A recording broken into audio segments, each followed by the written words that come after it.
Hulle het gesing: Loof die koning, hy wat in die naam van die Here kom.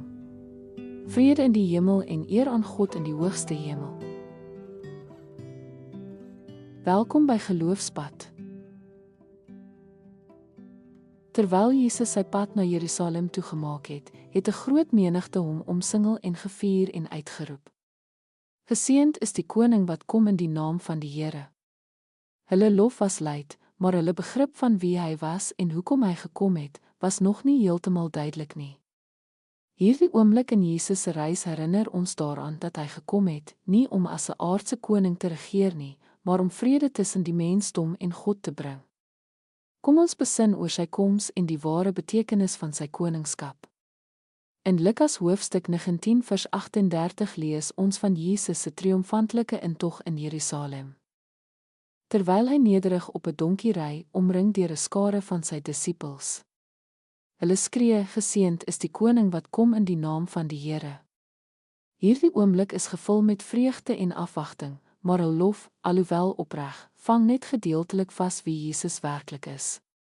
Die mense het geglo hy kom om die koninkryk van Israel te herstel, om hulle aardse onderdrukkers omver te werp.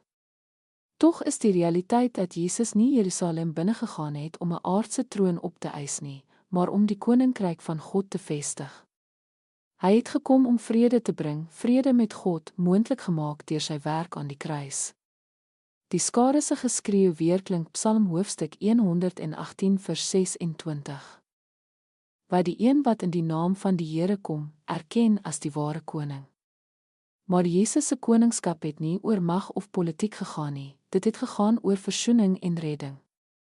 Terwyl die skare gejuig het, het hulle onwetend die waarheid bevestig dat hy die Messias, die vredevors, was wat vrede tussen hemel en aarde sou bring. Selfs die Fariseërs wat Jesus verwerp het, kon nie hierdie lofverklaring keer nie. Hulle wou hê die skare moes stil bly, maar Jesus het geantwoord: As hulle stil was, sou die klippe uitroep. Die aarde self het sy skepper en koning erken. Jesus was nie net die koning van Israel nie, maar die koning van die hele skepping, wat gekom het om vrede te maak deur sy offer. In die woorde van die skare eer in die hoogste, word ons herinner aan die ewige lof wat aan God gegee is deur die lewe en werk van Jesus.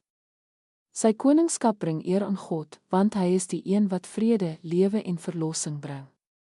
Dit is die ware betekenis van Jesus se intog in Jerusalem. Kom ons bid. Here Jesus, ons dank U dat U gekom het as die vredevors. Nie om 'n aardse troon op te eis nie, maar om ons deur U offer met God te versoen. Mag ons altyd onthou dat U koninkryk een van vrede is en mag ons elke dag in daardie vrede lewe. Help ons om U te eer as ons ware koning wat eer aan God en redding aan die wêreld bring. In U naam bid ons. Amen.